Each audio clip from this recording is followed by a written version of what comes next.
Live. All right, welcome to the Wednesday, May 22nd Recreation Committee meeting.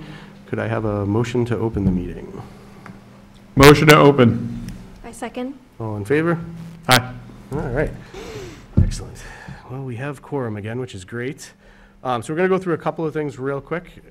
We just need to take care of approving the minutes from our last meeting. Did everyone receive a copy of those? They're also in here if you need to look at them.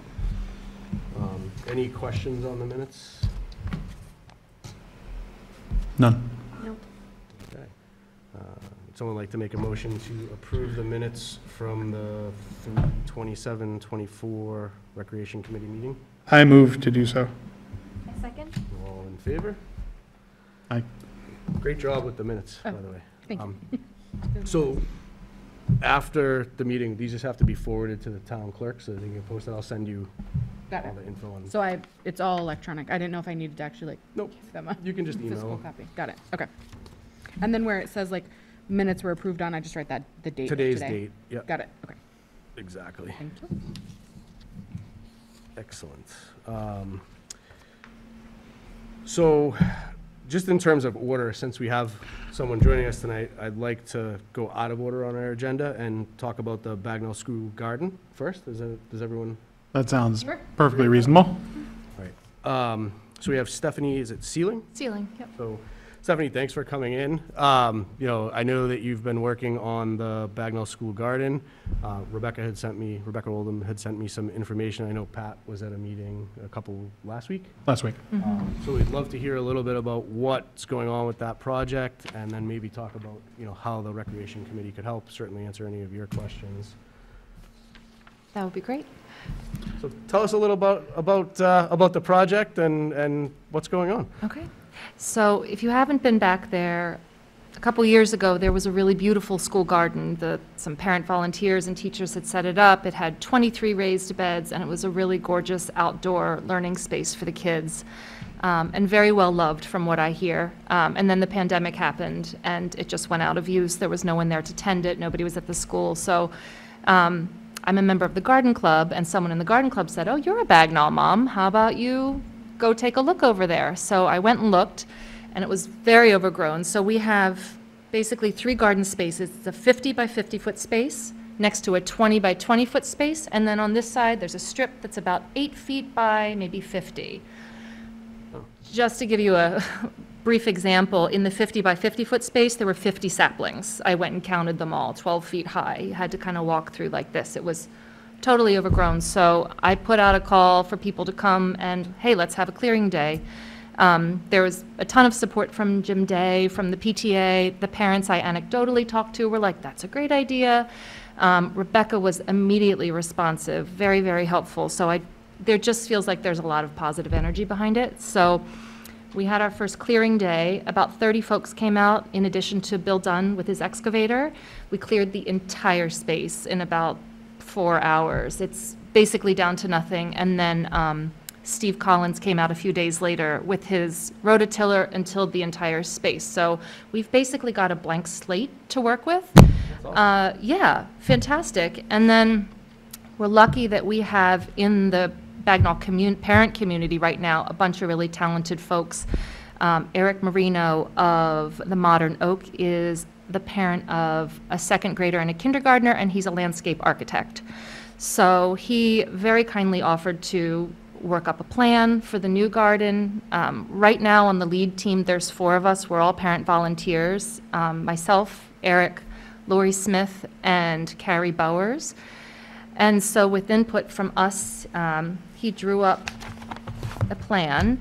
Now, I'm going to just give a caveat. I submitted this to Jim Day to show the teachers. I haven't gotten feedback yet. When I do, and that's because this is the end of the year and it's totally crazy at the school, so I don't expect feedback yet, but please take this with a grain of salt because it may totally change because it has to work for the teachers. The garden has to work for the teachers because there's going to be the ones out there. So this is the first draft. Awesome.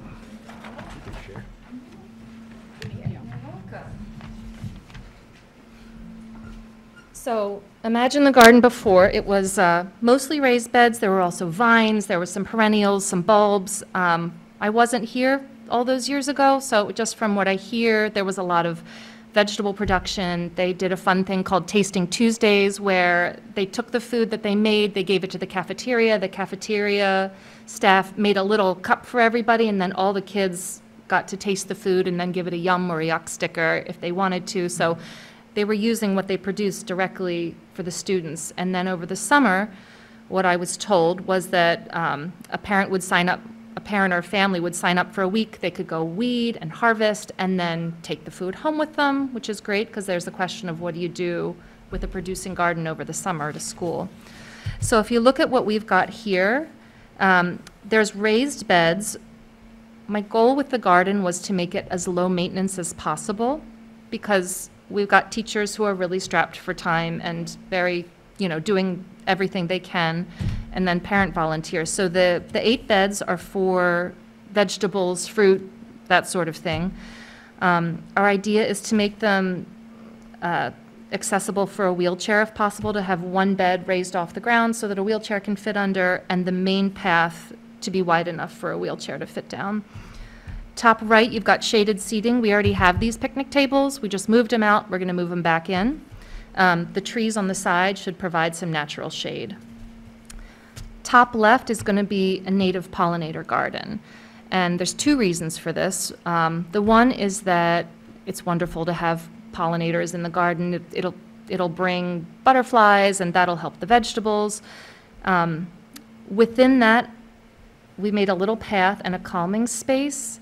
I'm a social worker by trade, and my interest was to bring some therapeutic aspects to the garden. I would love for this to be a tool for the school to be able to use if a kid's having a hard time, to come out with the counselor, come out with a teacher, go sit in the calming space, look at the butterflies. We're going to have some, ideally some plants in there that are either, interesting texture, interesting smell, sensory aspects, maybe some chimes. The second reason for this is that it's lower maintenance. Native pollinator plants, once they are established, require less water, less weeding. The beds themselves are higher maintenance because you have to water, you have to weed, you have to replant, you have to harvest. So we're hoping this space in a couple years will just sort of mostly take care of itself. Then above, we've got a little fruit tree orchard, hopefully a couple peach trees, I think.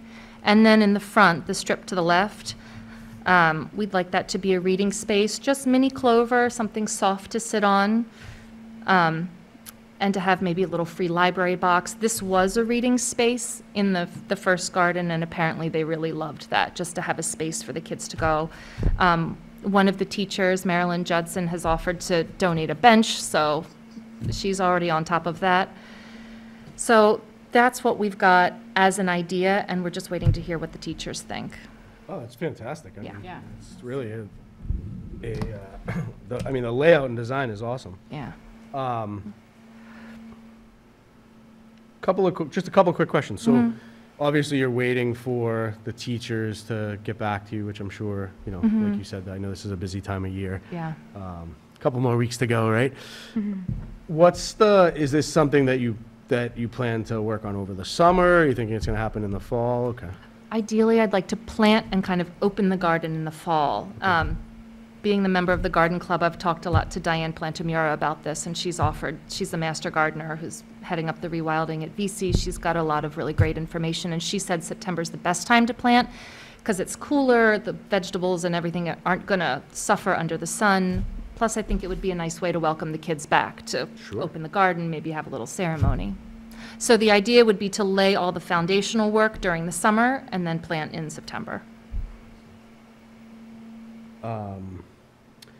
And, well, I don't know, does anyone else have any other questions to start? I got a bunch. So I was there also for the meeting last week, and the idea and concept is fantastic. I mean, I look at the design; it looks fine.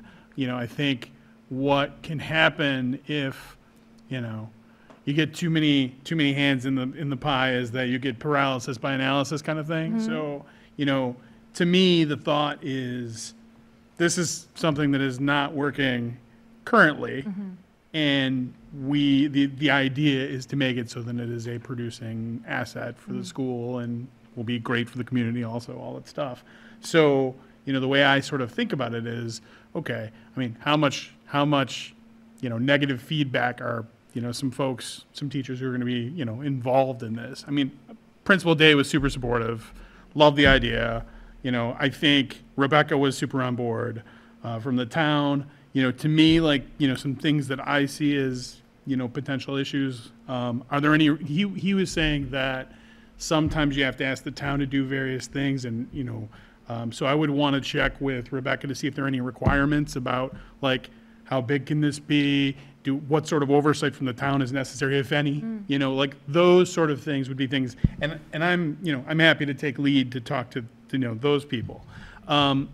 Principal Day also said, so another piece that I don't see on this plan is, you said that somebody was talking about putting a new roof on the shed that's there, or like sort of, bringing the shed up to spec, Yes, basically. winterizing the shed. Right, no, for sure. So that is, that's another piece that I don't think, as long as we can figure out how to source the materials, and if the contractor who said that they would be willing to do it, like, that's something that could get done this summer also. And then what you have is, this kind of this sort of a plot, planting all these things, and then also the shed, which would have, auxiliary uses, of course. To me, one thing that I heard as far as, when I was talking to Principal Day, was the thought of how do we get electric into the shed, perhaps, because that would be a useful thing, and how do we get this thing watered? That's a big I was going to ask about that, if there was water down there currently or not. So to me, I would want to check to see if I don't know that the final resolution has to be hoses run from a zillion miles away. I wonder if we can reach out to, like Water and Sewer, and see if they can make a connection so that we can have a dedicated, easy watering thing for that, That would be like very something like that. helpful, But if that's possible. I'm thinking about it in terms of what are the obstacles to getting this to being like, an easy, like you said, low maintenance, not hard to, spin this top for a while, and then maybe even be, phase one of a multi-phase thing over time. One concern that I had was, I guess in concept, when I was first thinking about this, my thought would be the garden club would sort of take the reins on this. And I got a very different impression when I spoke to the leadership of the garden club when we were all together, and that was surprising to me. So, at a base minimum, like, we get this up and running, and if there's no schedule, it's not going to get watered, and it's going to fall into disrepair. We're going to be right back where we were. I'm wondering, like, who's going to set up a schedule? Who's going to, be in charge, both in the summer and in the school year? How are we going to, like, figure out, and any number of solutions is okay. It's just, that's something that I thought was pretty much going to be, the garden club will set up a schedule, and I got a very different impression when I spoke with them. I think you may have brought it up at our last meeting, whether there would be any tie-in between the garden at the Bagnell and the community garden that's going in at the Pines, right? So. Well, sure. I mean, again, like, just in terms of, like, I'm thinking in terms of volunteers. I talked to somebody at the end of the street who was like, well, why did they put these stinky trees in at the Pines that aren't native trees, yeah. and things like that? And so something that I think is kind of a common theme in Groveland, at least at this point, and the goal here is to try to change that, is that the left hand doesn't know what the right hand's doing. And so certainly if we're doing planting and gardening, the garden club is as expert as anybody in town about, like, what should be planted, and I certainly should have input as far as those sorts of things. So if somebody runs down the field and plants a bunch of stuff and it's not the right stuff, or it's a thing that's going to have to be redone in 3 years, that's not something that's fiscally good, and everybody's budget conscious right now, so, like, I think the idea of doing something once and doing it right with everybody kind of on board is what we're trying to achieve. And I still don't know exactly what our role in this is, but we want to be supportive. This is a fantastic idea, and we want to see it through in any way that we can do, we can help, make it an easier process. And start to put dates on things and say, okay, shed guy's coming in, August this, and, this way, a dream becomes a reality. Yeah, and I think you hit on my main concern as well, because there is this big initial push, and everyone's very enthusiastic. And my concern is, how do we make it float long-term? Because the pandemic was certainly a huge input in that, but it didn't float over the pandemic. So how do we do that? And I was thinking, like, who owns this project, And I'm curious to know, who does volunteer at the Garden at the Pines? Is Don't that know just? yet, it's new, so. Oh, okay. It's a new project that was just approved at town meeting this Okay. past year, so it will probably I don't know that it'll be implemented over this summer, but it Okay. may be over the. Something going the forward. next- Because my thought was, parent volunteers are great, but as their kids move on, naturally, their Sure, energies are going right. to move on to the middle and the high school, so I don't think it should be run just by parent volunteers. I'm wondering if there is someone that has more of like a Groveland view rather than just a Bagnall view.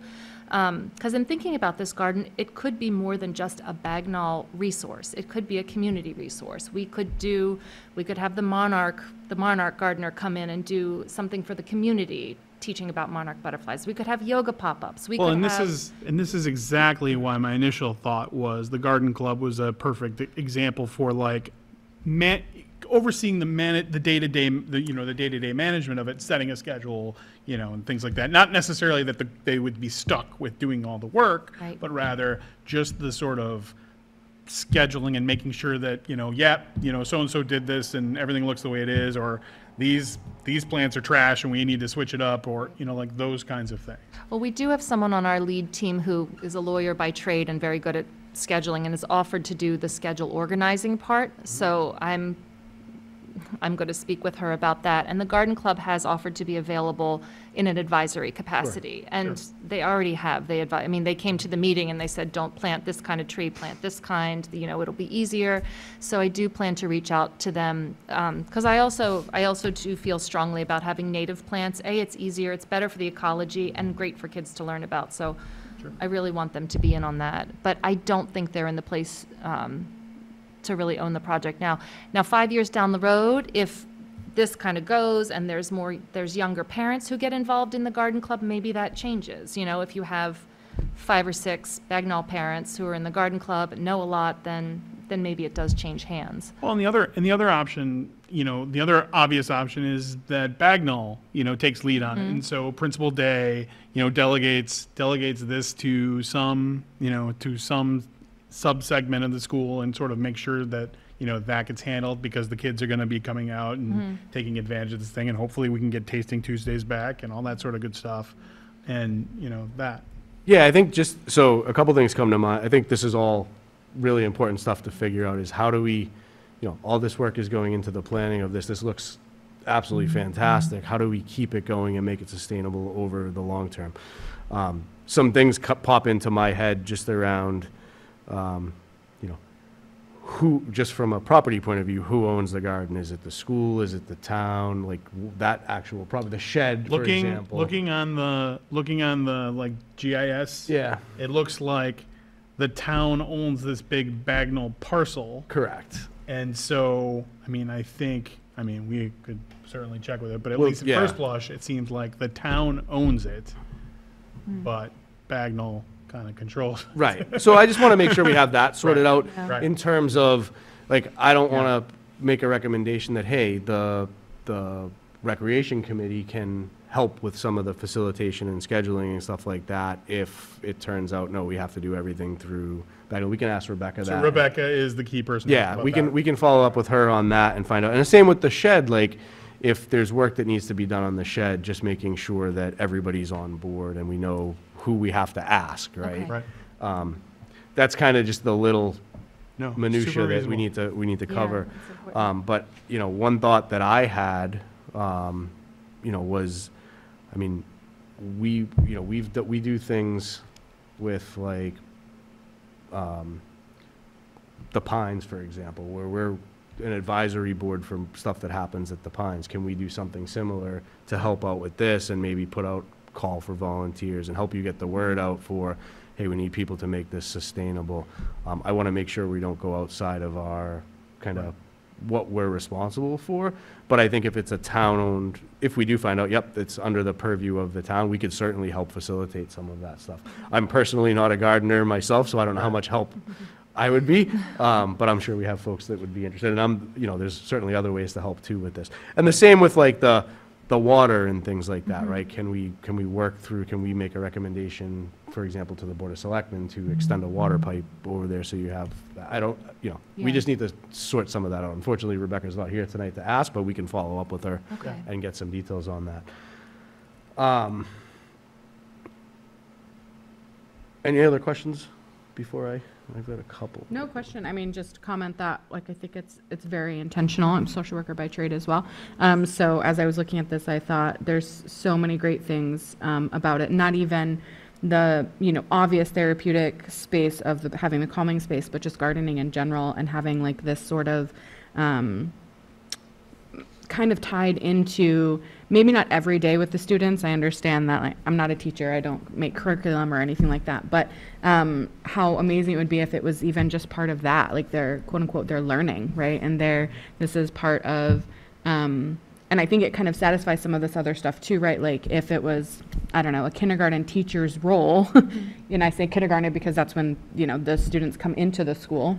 Sure. So maybe it's something like that where it's not specific to a person because teachers come and go and, unfortunately and all that kind of stuff, but as a role, right? Like, oh, maybe this is a kindergarten teacher's role, that part of their role is to also, be part of this and help whatever that looks like. And that way that, the Bagnall connection is there to kind of facilitate kind of what we're talking about, but also have us as a support or, whatever we find out town-wise.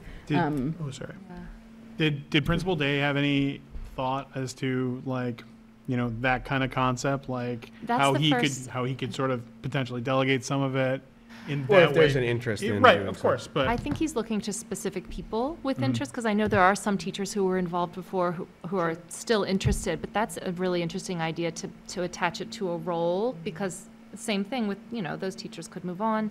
Mm-hmm. Or even the counselor role, or like if we're looking at it from that, more of a Right. therapeutic aspect of like, okay, well, maybe whoever the counselor is, or their school psychologist, somebody who it makes sense for the role to hold it. Yes. And then ultimately, it's not necessarily, that person doesn't have to be, good at gardening or know any of that stuff, because we're still accessing that information other places, right? We're still talking to the garden club and they're helping us figure out what do we plant here, and, oh, maybe we're having an issue. And, if I'm the school psychologist who's in charge and I know who to contact, right? And say, hey, we've been out in the garden, we're having an issue with such and such plant or whatever. I don't need to know anything about it, as long as I know who to contact. Kind of what we talked about last meeting about like the recreation, the summer camp, Yep. right? And how we were like, what if we just had it that anyone could kind of step into that role? It feels very, very much like that for me, of that perspective of like, could we have it, set up where it's a role to connect with the school, and maybe, for this conversation's sake, it's also part of our role, right? And so then we're like, okay, we're the liaison, and then there's someone at the school, and then the parent volunteer group, whoever that is, you or the next group of people, is the third, and we kind of, And a All garden do club that. liaison. I mean, I Correct. think Sure. that would be a better way to have the garden club involved, to have like one, like, just like they have a treasurer or a Yep. secretary, Sure. they would have a Bagnall liaison, Mhm. and that would be, I could easily step into that. and so each one kind of provides that, they're the garden people or they're the outdoorsy people, we go to them for that. But if it's a logistics question or a town question, like the water's not working, okay, Right. we're going to Right. go to recreation for that. Or, things like that, where it's almost like a committee, not, is made up of like one person Okay. from, Subject matter experts. yes, exactly. Yeah. Playing a part. Yeah. Yeah, I think that's a great point. does it make sense to, just kind of keep the ball rolling, that we'll, between now and say the next meeting, we'll talk to Rebecca and try to see what we can figure out as far as, who owns what, and what responsibilities do we have to make sure that nobody's toes are stepped upon, and that also what can we maybe provide in addition, from our end, like water, electricity maybe, maybe some resources, who knows? And then in that same duration, maybe you can finalize what it would actually look like, like final plan. And then, then we're talking about dates and who's doing what on what date, and then you can meet the fall planting idea. That would be great. And then the question mark is, I mean, I've reached out for parent volunteers. I do have, probably 10 people who have said, I'm interested, just call me when you're ready. But we're going to need more than that to kind of, to keep it moving, so. 3 things come to mind to me Yeah. on that. What is the best way for people to get in touch with you if they want to volunteer to help? Is there a web page, or is it just Yeah. email? So That's- email is one, and then I set up a Facebook page. It's Bagnall Elementary Community Garden. Okay. So there's the old Bagnall Community Garden page, and people will know the difference because they'll look at it and see beautiful flowers and everything, which we don't have yet. It's just it's a cleared space. So Okay. I've had people sign up on that page, and that's where I'm, posting events. Hey, weeding day, come Yep. weed for an hour and a half. So, another thing I think we could ask of Rebecca is maybe she could promote that on the town website. Sure. Okay. Either, I know she does her newsletter, but there's also Yeah. posts on the town website pretty frequently, so that might be a good way just to direct some people there so they can get more information. Longer term, I wonder, especially with the additional things that are going on with the community garden, if we couldn't have a page that covered both off of our page on the website where folks could go and find out about the different opportunities. So those are some things we can explore. That would be great, because that would be a bigger reach, and then it would also signal that, hey, this is a town resource. Yeah, This I- isn't just a school resource, it's a town resource. And I think that's where I just want to make sure we know where the line of delineation is first, but I certainly think there's ways we can help get the word out in 100%. the short term, and then by our next meeting, have a little more concrete, here's things we can definitely do. And this is the timeline under which we can get it Right. done, so that everybody is, get it done. Yeah, ideally. All right, well, no, this is great. So I think, let us do a little bit of homework internally, and then we'll follow up with some additional info, maybe some additional questions, and kind of go from there. This is all, I think it's great. I think this is a Yeah. fantastic. Yeah, thank you, and I will, I'll do my part, and as soon as I get the feedback, I will pass it along to Eric, and we'll work on the design. Absolutely. All right, Thank you very much all. for I coming really in. Thanks so appreciate much. it. Thanks for Appreciate you coming. reaching out. Appreciate you. All right. Let's go back to the Groveland Summer Rec Camp for a moment, if that's okay with everyone. I did invite Joe Gill tonight, but unfortunately, I was a little late getting to him, so he wasn't available. He did send me an email that was right out in the packet that I handed out that just talked about some of the major changes with the rec camp this year. Removal of field trips, focusing on kind of enrichment and daily activities, and bringing in more senior level staff. There's also a link, I didn't print it out because it's around 150 pages, but there's a link to the themes and activities that are planned for the summer, so feel free to take a look at those. He will come in, hopefully at our next meeting, if not the one in June, then the one in July. Then there were some notes from the town administrator as well, that are also in the memo that she sent over, that just talks about the fact that he was at the finance board meeting, that there, are some financial concerns with the program, and there's, the registration this year is down a little bit. So I think there's some questions to talk about there, but I do want to kind of give Joe an opportunity to be here to talk about those and kind of walk us through it.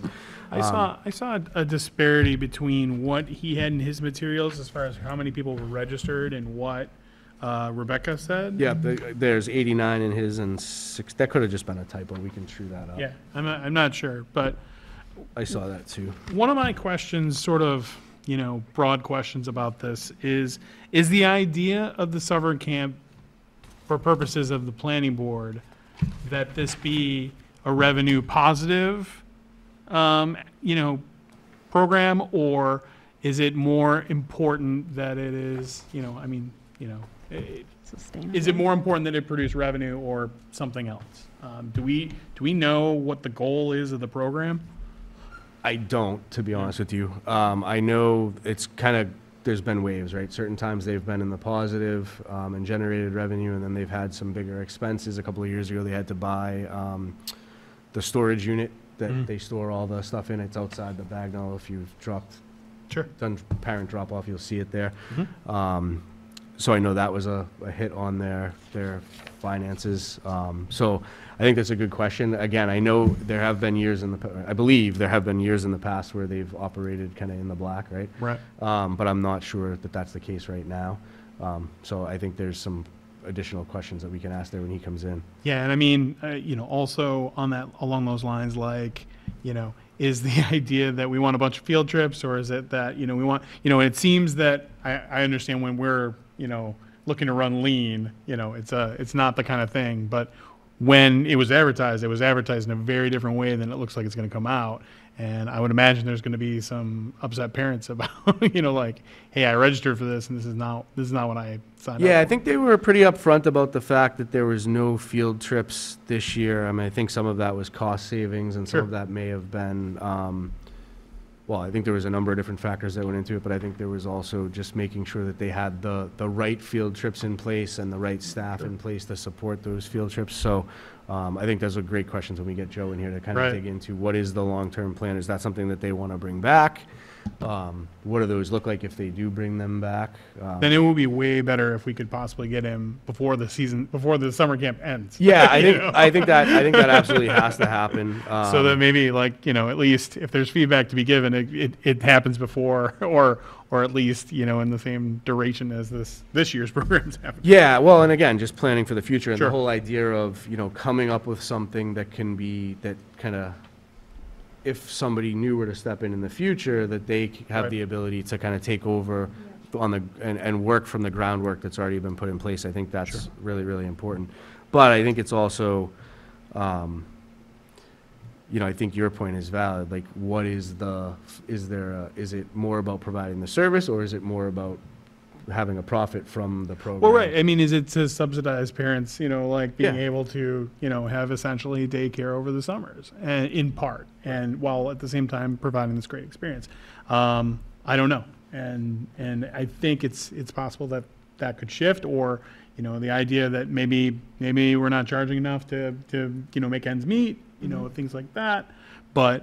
But all these questions are good questions for when he's here, and probably not for us to positive about right now. Yeah, yeah, and I did just want to let everyone know that he did send out the kind of the major changes and that the curriculum so that we could take Sure. a look at it. And I did, we exchanged a few emails, and what I told him was, we would likely be choosing our next meeting date tonight at the end of the meeting, and I would let him know so that he has ample time. It completely my fault that he wasn't able to attend. I was just a little bit backed up and didn't email him with enough time to let Totally him know. So we'll Okay. kind of, I'd say we table that for now, and we'll get him in at our next meeting. If anything comes out between now and then, obviously, we'll make sure it gets distributed. All right, let's see. Bagnell Garden. So in terms of some of the updates on some of the projects that are outstanding, pickleball court, I did, as part of the memo from the town administrator, she said that we're waiting on the top coat to be put on that. And we chose to use a current town contractor to do that, but they typically won't come out for one thing, so we're trying to bundle it together with a few different projects. I know at our last meeting, I think it came up that we were hoping for a late spring, early summer opening. I'm guessing that's slid a little bit. I know I've gotten asked by a few people, hey, when is it going to open? It doesn't sound like we have a concrete date yet, but, we'll keep tracking that in terms of when it might actually be ready for use. I know a lot of folks are really excited about that. Any questions on that? I'm not much of a pickleball player, but I've wanted to play. It's all the rage, I reason hear. to. That's what I hear. Although some maybe people say it the is. sound is really annoying. Oh, okay. I don't know. Skate park. So, skate park update is that the original survey, when the soil was removed from the pines back in 2017, doesn't accurately depict the skate park area. So, and there's some geotechnical data that needs to be gathered. So that's being done in order to those things are being completed in order to finalize the design, right? It sounds like there's some changes might need to be made in order to not go over the original cost. I have some follow-up questions on that, just in terms of, you know, how did that happen, right? Yeah. Like, how did we miss those things as part of the proposal? You know, obviously, the skate park's been through a number of different, you know, design sessions and things like that. I think we saw our design either at I think it was at our last meeting or maybe the meeting before that, where we had the design. I think it was on a board, and we might have even had a printout. So I'd just like to understand what those changes look like. And again, what does that do to the timeline of the project? So, you know, I think we need to get some more data on that. I know it's being worked on. Yeah, I don't know much about what goes into a skate park, but things that have to do with, you know, topographical and geotechnical things, you would think would have, oh, sorry, you know, would have been, Yeah, I part don't of know, the, yeah, part of it, or that's kind of the first step, I would imagine. Like, is this something, can we even put whatever it is we're trying to put there, you know?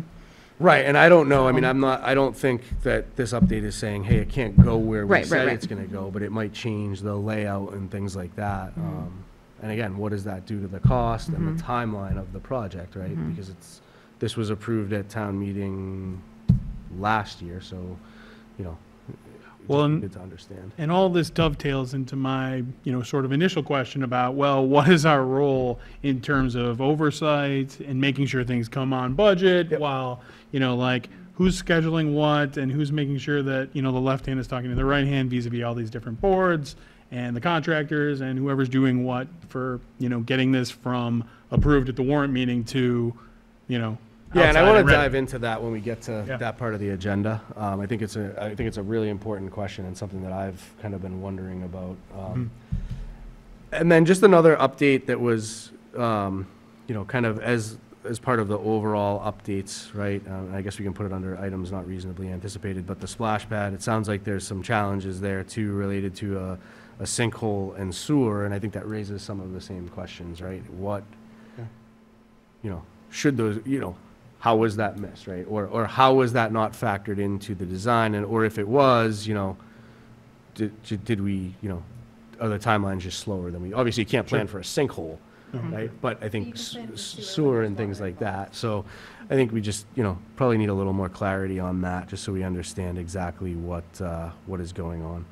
Yeah, and it definitely feels like, I mean, a couple of these, like the parking lot at Shanahan Field, right? We have a lot of discussions about that, which are very similar to some of these barriers that we ran into, where it was like, oh, we can't, you know, do this or do that, or we're running into, and you know, I agree with you. I wonder, like, I haven't been on the board long, so I don't necessarily know our role, and if it was, you know, us who messed up or them, or that doesn't matter, but like, how can we kind of make Collaborate that better so that together. it's like, how are these things, you know, being missed, and then who's kind of going forward, and then finding them later, and then how do we kind of mitigate, like, well, if we said we're going to spend this amount of money, you know, there are certain things that people, I mean, I just reading the removal of shade structures for the skate park, like, people are going to be upset about that. Sure. I mean, Yeah. of course, right? Like, they want it the way that they want it. But then how do we then also look at, okay, we misbudgeted or we missed something, and now we have to start, you know, removing things. Who decides what gets removed, right? Who says, like, oh, well, you know, we're 5,000 over and this was going to cost 5,000, so we'll just swap the two? Like, I mean, I don't know how to. Yeah, we need some clarity around that process. And just so we don't jump too far ahead, because I think Yep. I just Yep. want to make sure we stick to the agenda. So in terms of the Pines parking timeline and the Shanahan Field parking Yes. timelines, we are secured an engineer for design on both of those. And those, I mean, those will move forward. There are obviously projects that were just approved a month ago, so I'm sure they're going to take time. I think they're both, you know, much-needed projects that will be very good. But Do that's all there is in terms of an update on Do that. we don't know who that is. Who's doing the design? Yeah, No. okay. I don't have that information, but we can certainly follow up. Yeah. Which gets into what I think all of us want to talk about, right? Is current CPA projects, rec committee engagement, right? Sure. So what, I think to the point that Pat and Amanda have brought up, what should we be doing and how should we be engaged in those? I mean, I know we have two reps that are part of the CPC, right? Jason and Michelle? Sorry. I am awful with names. Every time, I know, I do it every time. And I was like, I'm not going to do that tonight, and I still did it.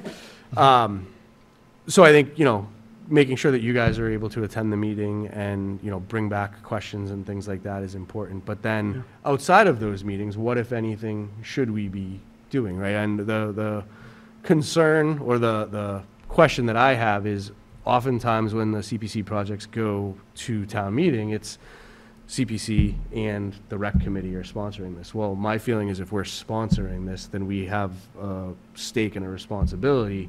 So we need to We should have a stake in understand the oversight. what that is. I don't think anyone would be like, if we, we certainly don't want to be disruptive to the process, but I think if there's things we can do to help, or, if there's questions that we can be asking as these projects are rolling out. I think somebody may have, at the last meeting, we talked about a path at the Pines that had to be moved because it was put in the wrong place, right? Now, Correct. would have we noticed that if we had looked at it? I don't know, because we didn't look at it, right? But that's stuff that I think we should be doing. So one thought I had there was to work with the CPC and with Rebecca, the town administrator, to get kind of regular updates, or at least have the opportunity to be part of any meetings about those projects. Maybe they're not, for example, I'll use the Shanahan parking, right? If there's an engineer engaged at that, then they're obviously meeting with the engineer. Can we attend those meetings?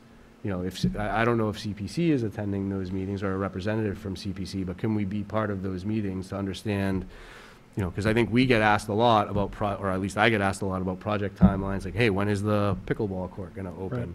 Right. So I think we could take a more active role in some of that stuff.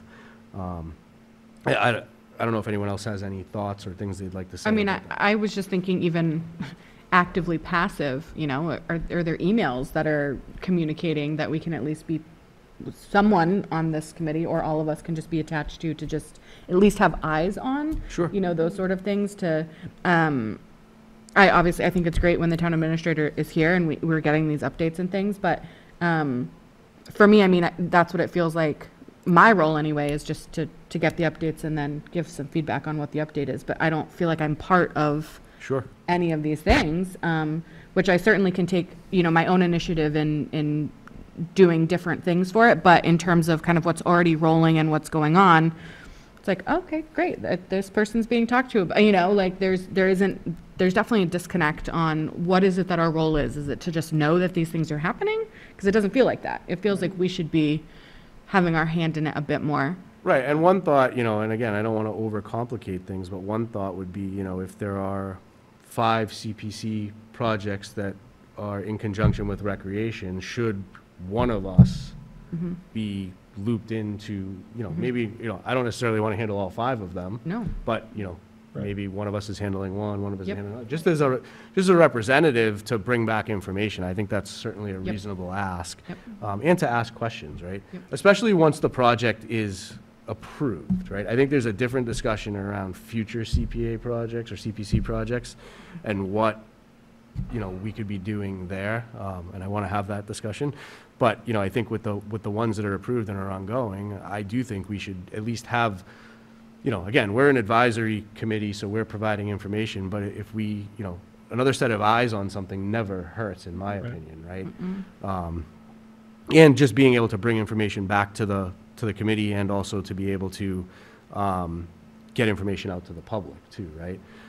So I think that are things that we should dive into. Again, I know Rebecca couldn't be here tonight, but I can certainly ask about what our options are there. I think it's great that we have 2 representatives on CPC, but there are, activities going on with those projects that I think it would be good to just understand what's happening, kind of on an ongoing basis, right? For myself. Because go just ahead. one more thing, because a lot of times I feel like we come back and we say, okay, here's the update from the town administrator, that's great, right? But, then someone will ask a question like, hey, what about this? And it's like, well, we have to go and ask, but if we had a kind of a tie into that project, someone could probably answer that. So I think that would be something that we could look at. And a lot of times I just feel bad that I'm like, so we'll ask Rebecca?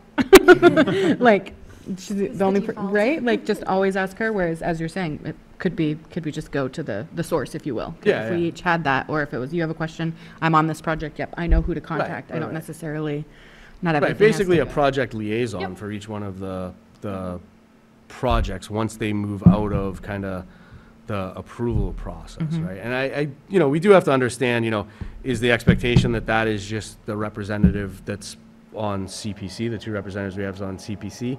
I don't know, you know, I don't know if that's realistic, Mm-hmm. but I think that's something we should hash out. Sure. Any other?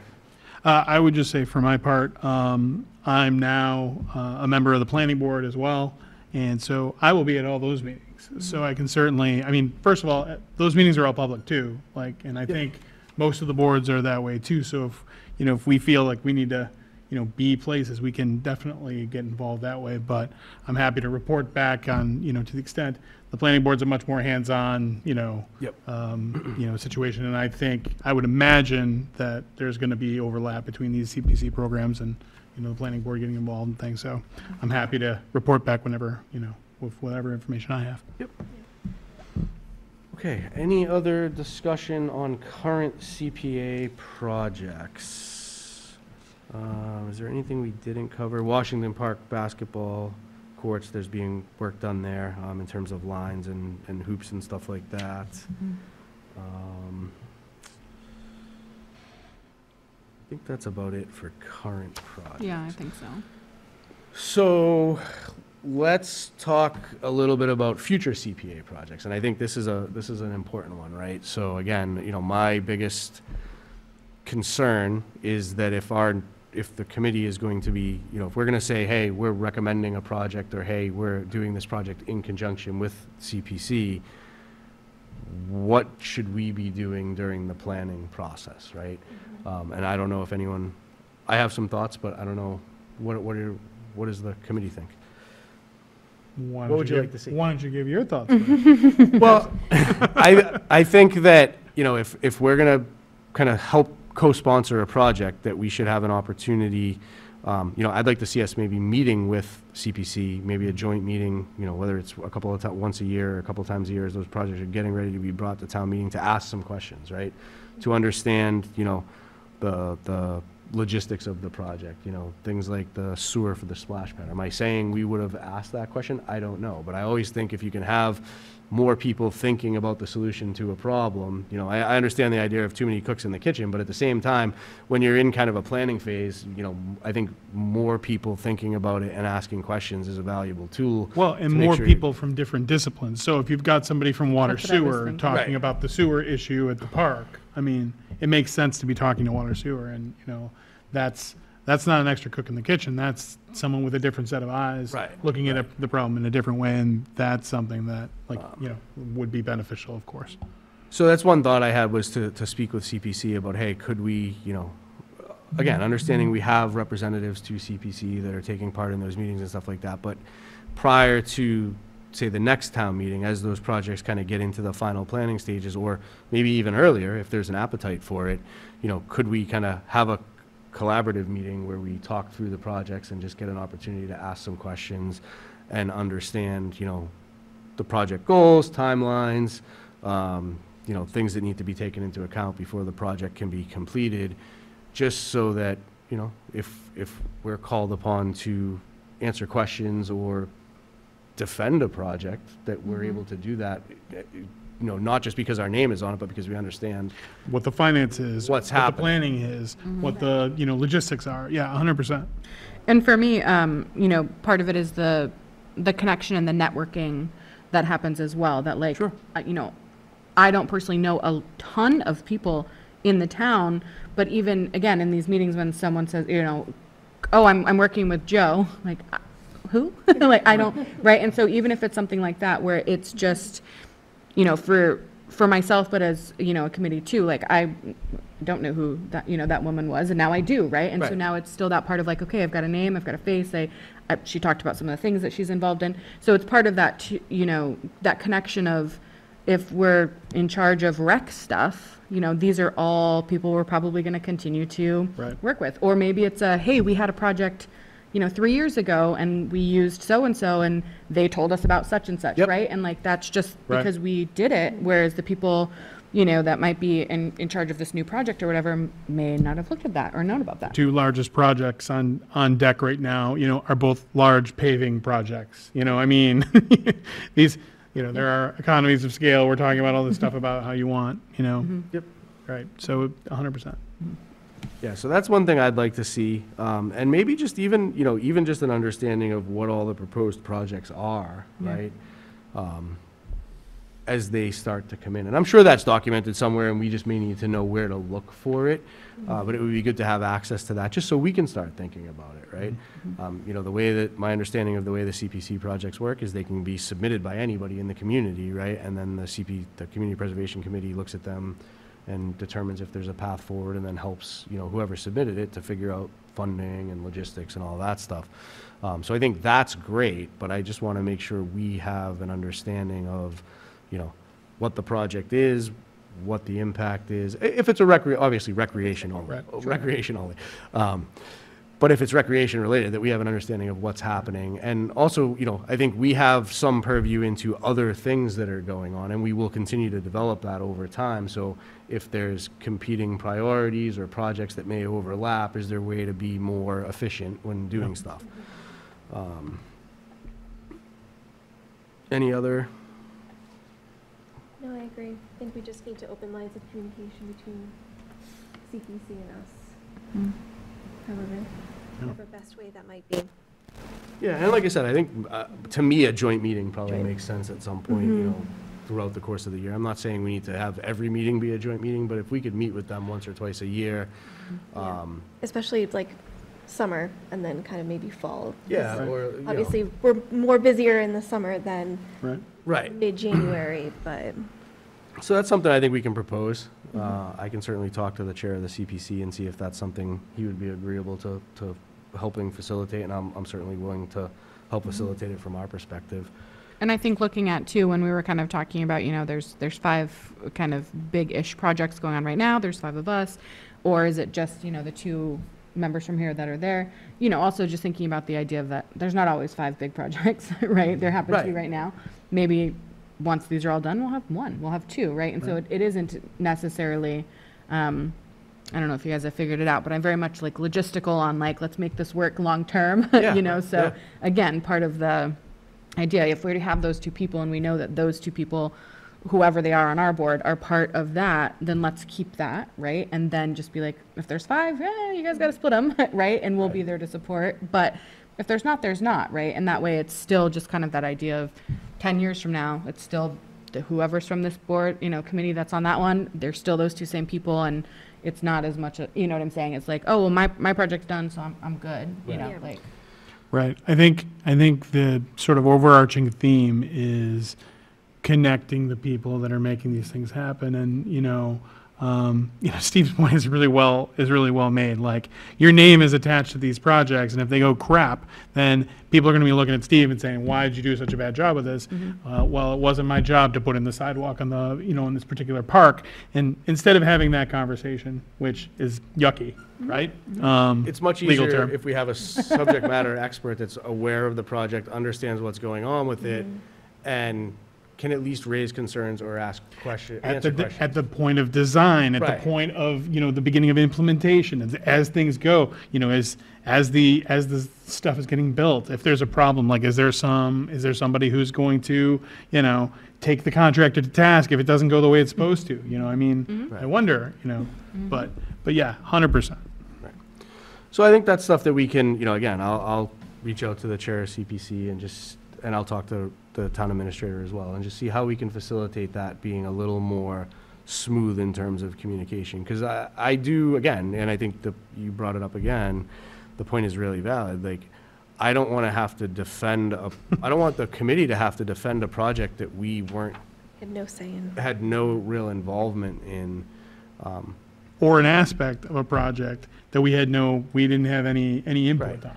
And I'm not saying we're always going to get it right either, but at least I feel more comfortable being able to say, yep, we're on board with this, and yep, we understand what's happening, if we've kind of had a little more opportunity to ask questions and things like that. And I'm certainly not saying, the updates that we get from the town administrator are fantastic. Your point is valid that the CPC meetings are open, so people could certainly go. We have representatives. Right. But I just think that, you know, given the nature of these projects, I think we need to be a little more closely involved than we have been. That's all. 100%. Agreed. So that's an opportunity for us to get more involved, which is great. Anything else on that? Nope. All right. Items not reasonably anticipated at the time of posting. So two things came up. One is that the Pumpkin Fest planning for October is underway. There are opportunities if anyone from the committee would like to be involved in that. Right now, we can have 3 members. I think that's going to end up changing because another thing not anticipated is that at our last meeting, we talked about the possibly changing the board from a 7-member board to a 5-member board. That is on the Board of Selectmen meeting for next Tuesday, so I'll be there to advocate for that because I think it would make sense. That may lower the number of people we can have involved in Pumpkin Fest, so we may go from 3 to 2. If anyone's interested, I know I'm very interested in helping out with that, but if anyone else is, just get in touch with Rebecca and let her know, and she can get you looped into those. The other thing is, our appointments are annual, so the Board of Selectmen does annual appointments normally in June. So if you are interested in continuing to serve, which hopefully everyone here is, please just shoot her a note saying, you know, I'd like to be reappointed for the next fiscal year, and she'll make sure that that gets on their agenda. I would imagine they'll do it either at their, like the meeting that they have in the middle of June. You don't have to, you know, I don't think you need to send like an entire thing. Just let her know that you want to continue on as a board member, Okay. and she'll handle the rest. You will probably have to get sworn in again, like you did last time, and I don't know if you'll have to do compliance training or not again, but possibly. Any other items that anybody wanted to bring up that weren't on the agenda? I had one kind of random one. A couple of the parents were talking about at softball practice recently for girls softball that the bleachers are really far away from the field on both sides. So you've got, you know, the field, and then you've got the dugouts, and then the bleachers are actually kind of like in the outfield kind of area. Anyway, and so there was just kind of a conversation. A few people were like, can we just move these? And at first I was like, why don't we just move them? And then I thought, well, maybe let's ask. I don't know if there's some sort of reasoning why. I mean, they're not bolted down or connected to the ground in any way, so I would imagine they could be moved, but I just wanted to bring that up, that they're, you know, nobody really uses them for even, you know, my daughter's in 1st grade, so these games are not competitive by any means, but nobody uses them at practice. Nobody uses, like, people are sitting in the grass, they're bringing their own chairs just because The bleachers are just the bleachers are just so far away that it's like, you're even, you know, they're just not in a great space, so I don't know if we can literally it would take like two men to just kind of drag them. It's not I feel like this came up at a meeting like sometime last year. I'd have to go back and see if I can find the information. I think the same thing was asked. I don't know if there was an answer, but Okay. let's find out. Yeah. My first thought was, is there a fencing issue where, for safety reasons, is it the height of the fence to protect the viewers on the stands? Because I played softball my whole high school career. Foul balls happen, Yep. right? So I wonder if it's a distance, it's a required distance maybe from the plate in terms of. Because the fence is that, exactly, but- yeah, the same height all the way across, so it could definitely be that the fence isn't high enough, so they have to be a certain They distance. have to be a certain, That's yeah. worth a check. Then the question would be, Yeah. could you just, if you did move them, could you just put up some netting or something like Right, that? right, So- can we, yeah. Right. But I'm the- sorry, where is this? At the Pines. At the Pines, Yeah. gotcha. But I guess the bigger point is if the bleachers are in a location where nobody's going to sit in them because they're too far away from everything, then is that really, Right. Is it- what's Yeah, the there's- point? I mean, What's Good the point use of the of bleachers? bench. Right. Yeah. All right, I'll send a note and ask about that, and then we'll put it on the agenda for the next meeting to discuss it, because that's a valid point. And I know the girls, the high school girls use that field too, so again, this is just my experience, but I don't know what it looks like when they have games over there, if they're being used because there's nowhere else to sit or things like that, but. Any other, yeah, so I think that's a great question we can ask, and then let's put it on the next agenda. Any other items? Just quickly, we talked about this briefly, for the Groveland Youth Soccer Program. As I understand it, the person who's kind of running it sort of wants to sunset eventually.